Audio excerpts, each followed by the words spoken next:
Hello and welcome to another edition of Reactive. This is one of our first videos here. We are talking today about 3IATLAS. And apparently in some ancient Sumerian texts describe visitors from beyond Earth. And in 2025, 3IATLAS enters our system carrying DNA precursors. I don't know how they got that information. Course corrections are confirmed. Jupiter is targeted with precision, like somebody actually has orchestrated the course. So let's look at the first part. Ancient Sumerian texts describe visitors beyond the earth. Well, it seems in the Bible there was a guy named Anak who was the ancestor of the Anakim, a race of formidable giant-like people inhabiting Canaan before the Israelite conquest, particularly around Hebron. The Israelites, fearing their immense size and strength, called them sons of Anak, a name associated with being long neck or giant. So it seems here we have in Africa also tribes where the women are forced to put brass rings around their neck to make their necks long. That looks like a long neck to me. Where'd they get that idea from? That's a good question. But anyhow, the interstellar comet 3I-Atlas is currently on its outward bound journey from the solar system after its closest approach to Earth on December the 19th.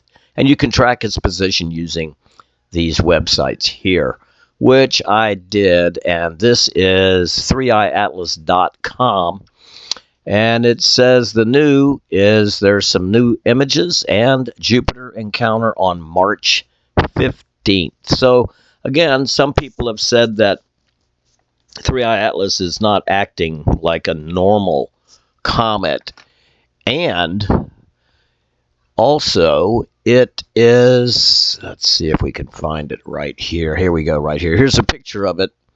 This is a color image, and look at all the dust surrounding this. There's a green glow on this, and this right here appears to be the nucleus or whatever this thing is, but it's surrounded by outgassing, and so it's preventing us from actually getting good pictures of the nucleus. So it's on its way to Jupiter. And when it gets to Jupiter, it's going to insert itself, or it's coming close in to what's called the hill, H-I-L-L, the hill of Jupiter. That's the area outbound from Jupiter that Jupiter's gravity, if you wanted to go into orbit around Jupiter, you would go into the hill, and that would enable you to, if you're doing the right speed and correct course, it would enable Jupiter's gravity to grab you and hold you in orbit, or perhaps do a slingshot maneuver. So we know that the next approach, or the encounter with Jupiter, the close approach, is March the 15th of 2026. Now, how far is Jupiter away from the Earth on March 15th? It's going to be 428 million miles. So if we go to our calculator and we put in 428 million miles and we divide that by the speed of 3I-Atlas, which is approximately 130,000 miles per hour, we will get how many hours it will take 3I-Atlas to cross that distance, which apparently looks to be 3,292.3 hours. And we know there's 24 hours in a day on the Earth.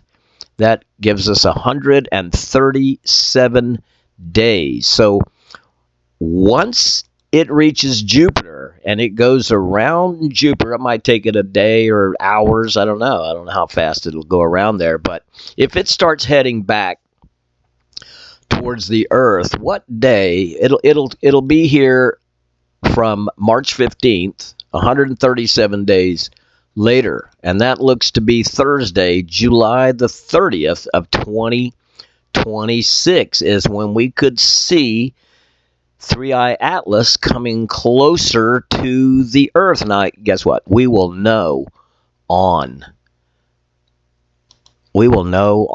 March 15th or the 16th or 17th, unless they black it out. If something happens to black out communications from NASA or any of the astronomers around the world, I would think that right after March 15th, we would have some indication as to whether or not 3IATLAS has gone safely past Jupiter, is in orbit around Jupiter, or has in fact performed a slingshot maneuver to bring itself back towards our planet. And if so, what happens then? And what if our governments know about this and they are orchestrating things to keep us occupied with other events, to keep us from worrying about whether or not 3IATLAS is going to come to the Earth? And some of the images are absolutely astonishing if you take a look at some of the newer images that have come out. So leave me a comment. Let me know what you think. Is 3IATLAS going to come back towards the Earth? Is it going on out into the depths of deep space? And can you explain all of the different anomalies with this object? Okay, it came in on the ecliptic plane, which is highly unusual. And now it has gone past Mars. It has also gone past the sun and the closest approach to Earth, and is now headed towards Jupiter. What's going to happen after it goes around Jupiter? You see here, course corrections are confirmed. It is changing course, and it is allegedly doing it with precision that's going to bring it into the hill of Jupiter.